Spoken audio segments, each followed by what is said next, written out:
across an article in the Daily Telegraph the other day, and I'll put a link to this article. And once again, Turkey's President Recep Tayyip Erdogan has provoked controversy. And the more that you think about this, the more despicable it really is. So he's exploited this terrorist attack in New Zealand, the Christchurch mosque shootings, and he has apparently said that any anti-Muslim Westerners in Turkey would be sent home in coffins, like those soldiers killed at the Battle of Gallipoli.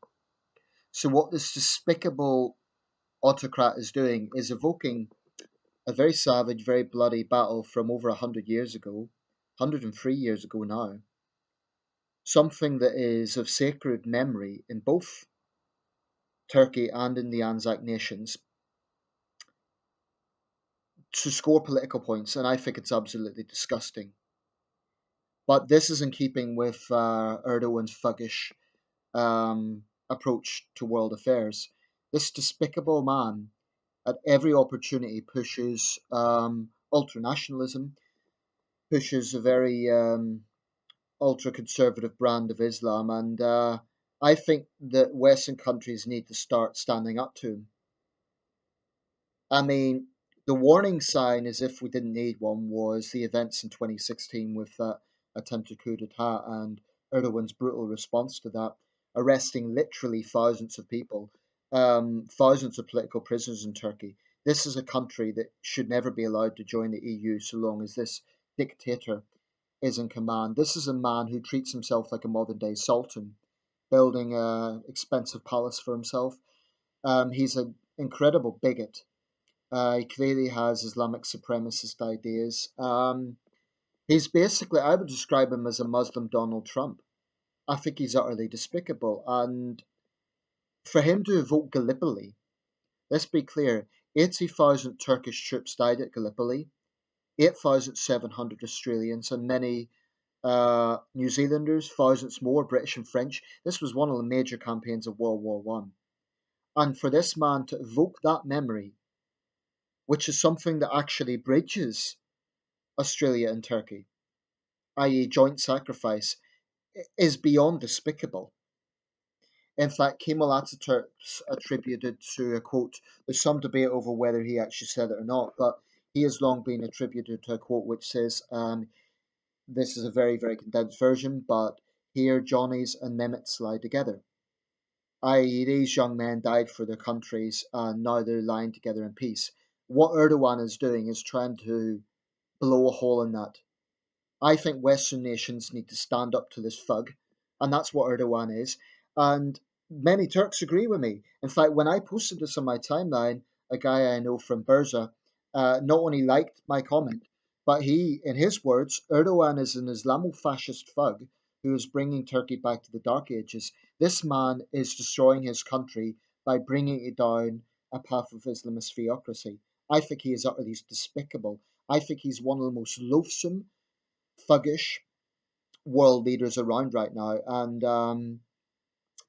I put him up there with Putin, Assad, Xi Jinping, and a few others for sheer just bombastic, jingoistic, bigoted behavior. I mean, this is a man who stoked up nationalist riots on the streets of Hamburg and Rotterdam and Washington, D.C. just a few years ago, stoking up Turks who were pro Erdogan. He's getting his thugs to do his dirty work in other countries. Then he has the arrogance to accuse Germany of bigotry, to accuse the Netherlands of bigotry, to accuse the United States of bigotry. We should not be hosting this man. If Brexit's about taking back control, we need to prove it by standing up to autocrats and thugs like Erdogan, like Xi Jinping, and like others. Sickening. What I said to my Turkish friend was these dictators never last forever. But I would not like to be in Turkey right now. Under Erdogan's rule, it's become a dictatorship. It has become a very authoritarian state. This is a country where you can be arrested for offending Turkishness. The Ottoman Empire used to be called the sick man of Europe. Well, Erdogan is making Turkey the sick man of Europe once again. And the thing is, Turkey is a very important country. It's a bridge between East and West. Secularists in Turkey understandably tried to make that pivot towards the West. But Erdogan has brought that back. Now, whether the EU, whether joining the EU is the right course of action or not, certainly many Brexiteers in this country would not go with that. But a secular Turkey was always a push. Since Erdogan's taken power, I think there's been more of a pivot to the east. And in some ways, that's good because the West doesn't need this man. Or rather, the West, we do need him to an extent, unfortunately. We need Turkey. But Erdogan is a real liability. I would compare him to Putin in the sense that although Turkey and Russia have tense relations, I would compare him to Putin in the sense that the problem is not so much Turkey, it's Erdogan. I don't think that Russia is necessarily a problem. It's the man running Russia, the thug known as Vladimir Putin. And they're very similar, actually, ironically, despite the tense relations between Ankara and Moscow. There's a lot of similarities in their leaders. Both are autocrats, both have a personality cult, both have hysterical extremist defenders. Turkey doesn't exactly have a state mouthpiece that has major influence in the same way that RT does, but I mean, this man is utterly, he is an Islamofascist and he needs to be treated as such. We need to stop rolling out the red carpet for the likes of Erdogan. And any Turks who want to comment on this to defend Erdogan, you're wasting your time. You know, we're sick and tired of your arrogance.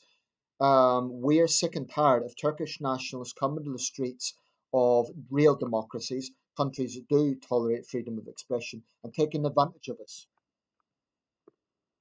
And I totally have solidarity with the Germans, the Dutch, and the Americans and when these sort of things happen. You know, I used to think that Chinese nationalism was a big thing, and it still is. I focused a lot on that. But Turkey's underhand tactics. Turkey's not as powerful as China, but it's a middle power country. It's a significant country, and I think it's a great country, great culture, long history. But we should not be given any sort of respect to this man so long as he continues to behave like a fascist. Absolutely disgusting.